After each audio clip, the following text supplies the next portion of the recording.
1967లో Florida రాష్ట్రంలోని జాక్సన్విల్లెలో ఒక సాధారణ నిర్వహణ తనిఖీ ప్రాణాపాయ స్థితిగా మారింది. ఇద్దరు యుటిలిటీ కార్మికులు జేడీ థాంప్సన్ మరియు రాండల్ చాంపియన్ కలిసి పనిచేస్తున్న సమయంలో రాండల్ అనుకోకుండా తక్కువ వోల్టేజ్ ఉన్న విద్యుత్ తీగను తాకాడు.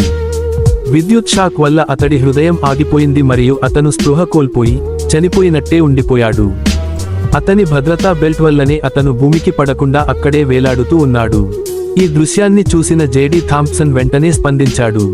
పరిస్థితి తీవ్రంగా ఉన్నదని గ్రహించి అతను వెంటనే పైకి ఎక్కి రాండల్కు హాని ఇవ్వడం ప్రారంభించాడు. అది గాలిలోనే ఎత్తులో వేలాడుతూ జరిగిన విషయానికి కొంత స్పందన వచ్చిన తర్వాత అతన్ని జాగ్రత్తగా కిందకి తీసుకెళ్లి అక్కడ కూడా సిపిఆర్ కొనసాగించాడు.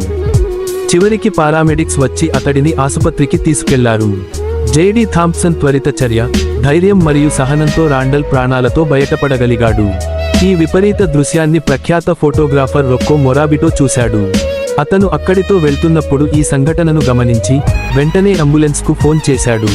తరువాత అతను తీసిన ఫోటో జేడీ థాంప్సన్ తన సహోద్యోగికి గాలిలో వేలాడుతూ మౌత్ టు మౌత్ రిససిటేషన్ ఇస్తున్న దృశ్యం ది కిస్ ఆఫ్ లైఫ్ గా ప్రసిద్ధి చెందింది. ఈ అద్భుతమైన ఫోటో 1968లో పులిట్జర్ బహుమతి స్పాట్ న్యూస్ ఫోటోగ్రఫీ విజేతగా నిలిచింది.